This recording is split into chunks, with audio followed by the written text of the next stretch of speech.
Yeah, it's still snowing out there. It's still snowing.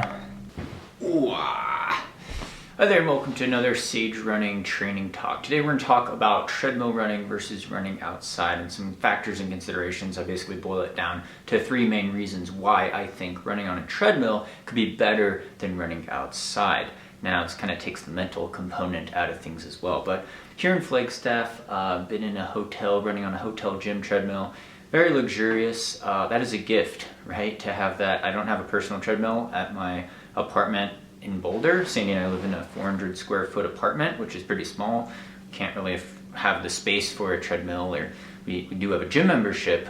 So it's a luxury. It's a tool that I see that could be used very effectively in your training. And reason why I'm running inside on a treadmill, I've done 28 miles or 44K in the last 24 hours on this one treadmill in the hotel, is because it's snowing quite a bit out here in Flagstaff. We got over 2 feet, I think, so it's like 2/3 of a meter about, and it's just coming down, and the roads is covered in ice and snow. It's really, really deep, and visibility is really low. So the first reason why I think running on a treadmill versus running outside is for safety. Safety is the number one reason. If it's really icy, that's an injury risk, right? If it's you're going to slip and pull your hamstring or pull a groin muscle, it's not worth it. The other thing is with cars. If you're running out in the road because it's the only place that's plowed, you might get hit by a car. Cars can't see you as well. Cars can't stop as well on the ice. It could be that you work a full-time job like most people, and you have to wake up super early in the morning at 5 a.m. in the winter. It's dark and cold out. It's safer maybe to run inside where it's dry and you could have light, right? You could go out with a headlamp, but where I lived growing up in the sticks of Oregon, there were bears, and then maybe there's creepy people, or you live in a rough neighborhood, and there might be, you're more likely to get attacked or something if you're running in the dark in isolated places in the wee hours of the morning or at night, right? We had a treadmill. My dad got a treadmill when I was in high school at their home in Oregon where I grew up, and we had it outside on this covered porch, actually called it our gym. And it's because we live in a really isolated area. I come back from work, the school day, at 6, 7 p.m. at night. It's dark, it's cold, it's rainy. You don't want to go running out on the trails necessarily. It might be fun sometimes with a headlamp, but it's just more convenient to be able to jump on that treadmill and not have to worry about slipping around in the mud and getting injured, or slipping around in the snow and ice. Mainly the snow and ice is the one I'm really going to focus on with the safety component. The second one is convenience, right?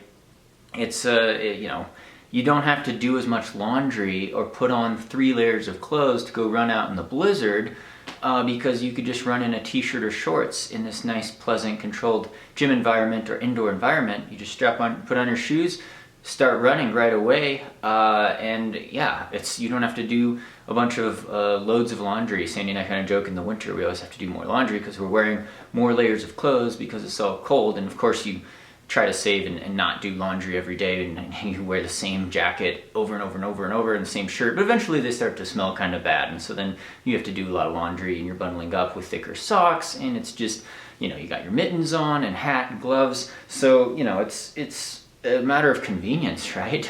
And especially if you're running early in the morning, you just jump on that treadmill. Maybe you have kids and you got to be watching your kids, and you could be interacting with your kids as you're running on a treadmill. You don't have to leave them and have someone else watch them or go outside. So there's these time constraints and efficiency constraints.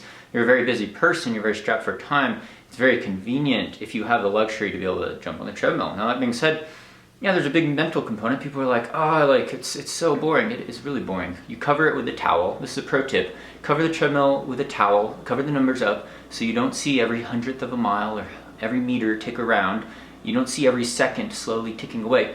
Put a towel down. I jam out to music. It's a great opportunity to do that.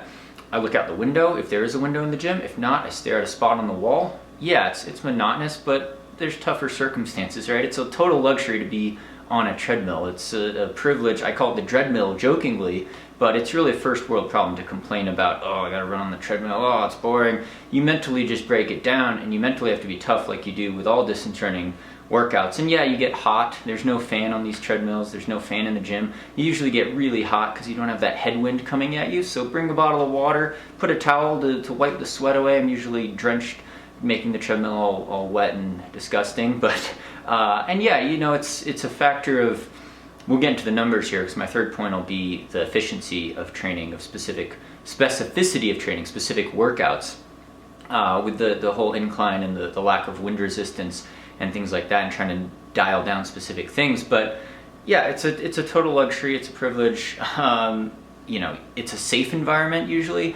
A lot of people in the world don't have safe environments to run in. We don't always have good footing to run in. We don't have access to a gym or electricity or you know, even a treadmill in our house. That would be, you know, that's a real luxury for a lot of people in the world. And I realize that it's extremely fortunate to have the time and the body to be able to train, to even run on the old hamster wheel, right? So, you know, can't complain too much. Yeah, it's pretty boring. I prefer to run outside.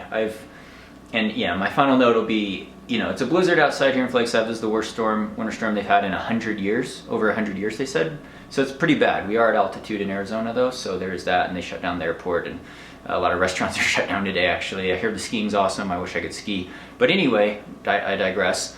My third point is specificity of training, right? So I'm training for the Rotterdam Marathon next and some shorter, faster road races.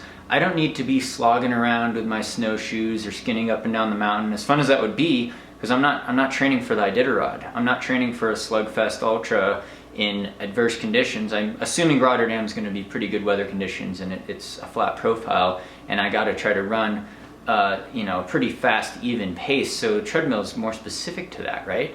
And if you're training for, you know, you have to get in quality speed workouts. Well, if there's 3 feet of snow outside and there's ice all over, you're just not going to be running very fast, right? The track's covered in snow, the streets are covered in snow. You're going to be slipping around, not using specific running form or motor patterns. Yeah, it's a good workout. It gets your heart rate up, burns calories. I'm not in it to burn calories. I'm not into fitness for just exercising. If I wanted to do that, I'd go sledding today, or I'd go build snowmen, or just, you know, I could do all sorts of things to burn calories. I want specific training, so I mean to be running with good form at a pretty good clip, pretty good pace. Well, the treadmill is a good tool to do that. Now, I train for a very specific race called Mount Washington, which is a mountain race, 12% average grade for 12 kilometers, 7.5 miles, up a road. Very runnable, but 12% grade, pretty much average all the way. Some of the best workouts I did training for Mount Washington have been on a treadmill, because you don't have to worry about running up a mountain road. First of all, there's not that many roads in the US that hold a steady 12% grade, right? Most highways kind of top out at 5-6% grade. You could find some roads in Boulder that hit 10 or 12%, but then you have to run down, and this is an all uphill race. So specificity of training for this all uphill climb. Maybe you're training for a mountain race, you want to practice power hiking, but you don't have a smooth trail that goes up to 15% grade or a really steep grade.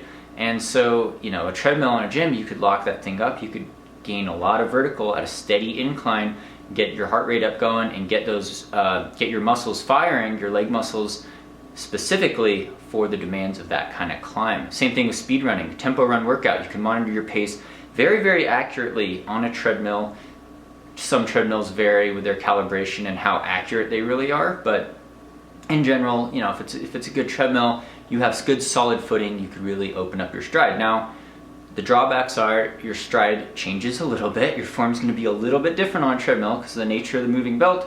The other factor is, of course, a lack of wind resistance, right? You're not generating 10 mile an hour headwind. If you're running 6-minute mile pace, you're generating effectively a 10 mile an hour headwind. That's quite a bit of drag and wind resistance force that's not being applied.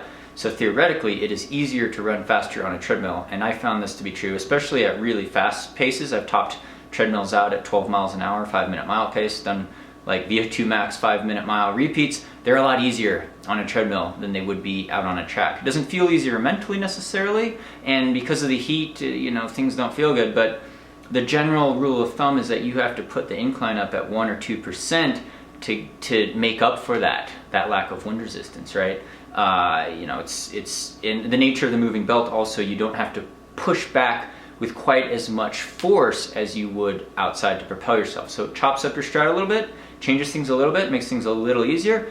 That being said, you usually get really hot. Mentally, it could be more monotonous and harder.